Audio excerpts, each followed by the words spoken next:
like to request you to see what can we do to focus in that area. My brother. Your time has expired. Thank you very much. I'd like to say one more thing. If you could wrap the comments up very quickly. Yes.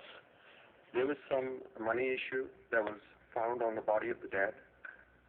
One of the police officers gave the money to a person who had no business over there. Okay, it sounds like you have an issue with the police investigation. No. Well, you just said that the police officer gave something that was found with the deceased to someone who should not have received it. That's an issue with the police investigation. If I may ask you to, please, my police officer in the chamber today. Is it Sergeant Herndon? Are you? Okay, in the back. I'm sorry, you had your jacket on. If you would visit with the sergeant. I would love to. Thank you. No. Hey, Mrs. Beth. Hey, it's GBALZEH. I'm sorry. Would you help me?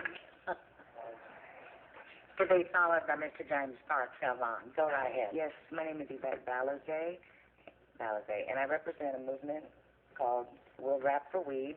This stands for the legalization of medicinal marijuana in Texas for sick patients. I really think that it's disgusting that heroin addicts and meth heads can go to clinics and get legal medicine for them and be considered patients when there's AIDS and cancer patients that have recommendations for physicians that are being penalized and put in jail and incarcerated behind it.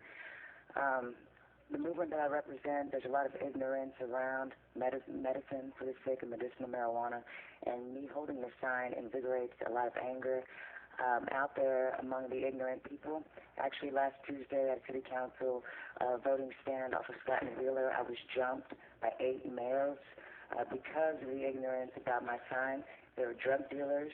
The officers that came to the scene actually told me they were drug dealers, that they were bullies, that this was their area to hang out, and I needed to, for my safety, not come back. Thank you. Your time has expired. Thank you. Thank you, Mr. James.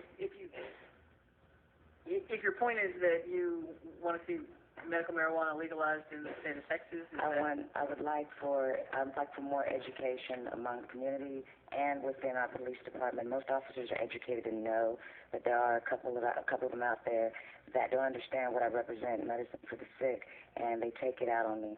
But until it is, I actually support legalization of medical marijuana. Thank you. However, until that happens in the state of Texas, our police officers will enforce the law. And that's freedom of speech. That doesn't necessarily mean that you are distributing marijuana. Thank you, Mayor. Thank you. Okay, Mr. James Parks Galvan is not present. Mr. Paul Pruge. Mr. Pruge will be followed by Mr. Michael Bastain. Okay.